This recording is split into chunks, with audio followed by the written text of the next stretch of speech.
the season.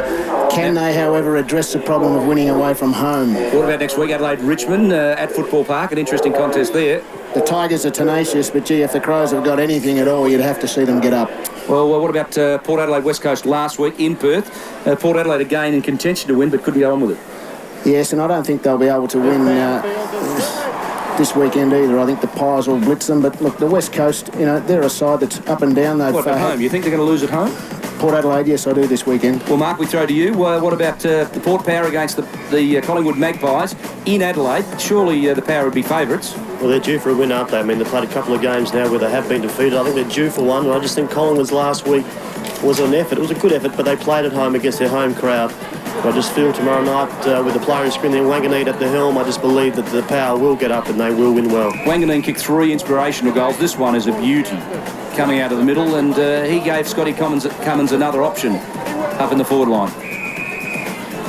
It's a very talented player, Wanganeen, and there'll be many go through the turnstiles to watch both him and Nathan Buckley. Yes, I agree with you there. Sumich kicking a blinder of a goal. Hasn't he had mixed fortunes? Playing centre-half back with South Fremantle. Came out and really did a fair job at full forward. And Gardner was an important player. No wonder he was the #1 draft pick last year. And that was a great goal. And he was an important player at centre forward. There's the final scoreboard. 12-13-85 West Coast. Port Adelaide again not able to kick a big score. 9-13-67. So I suppose it comes back to tonight. The Power take on Collingwood. You don't think they can win. I believe they can.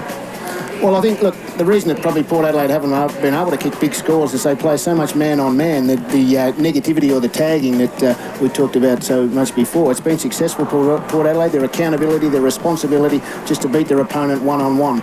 Collingwood with the 2 rockers, Nathan Buckley, the likes of Russell and other players in the midfield, I think might just have too much experience to exploit those positions. John, yeah. Have the one-on-one certainly, but then just from the set plays and neutral situations, I think Collingwood will be able to put a score on the board which will see them come up as victors. John Carl's got enormous pride, and I know he counts big losses, and big losses against the side that he once coached, important on his resume, and I can tell you he'll have them fired up tonight. He won't want to be losing to Collingwood twice in the season, no doubt about that. As we go to the Port Power lineup, and they look pretty solid, don't they, right around the ground.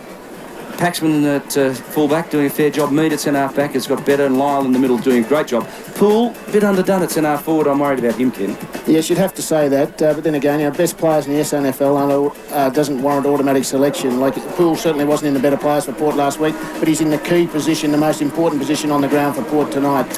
Heaver in the forward pocket, Primus and Lade combining in the ruck. I think they're a big key. If they can stand up injury-free and continue to have an influence on the game, they can go a long way to Port's fortunes this year. Mark, Collingwood Magpies with Nathan Buckley in terrific form. 43 possessions last week. What will they do to destabilise him tonight? We're just trying to find a player. I mean, I don't think a Wilson would be the sort of person that I believe that would go with him. I mean, it's pretty hard to think of a player that will in that Port Adelaide lineup. But you go through them. I mean, Williams in the middle is a very exciting player. Russell's having a very, very good year. Francis naturally is around the mark as well. I mean, he's back and he's starting to find his feet. The 2 Rocker boys were the ones that did the damage last week. When they're in form, Collingwood look a different side. Oh, they definitely do. I mean, they need Sav and also his brother Anthony kicking goals, and they did that last week, and that's why they won.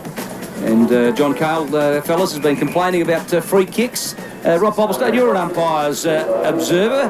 What do you think about Port Power? Are they getting the raw deal in terms of the umpiring decisions? No, I don't think they're getting the raw deal at all, DB. I think that was just a good headline to make what was an average story, to tell you the truth.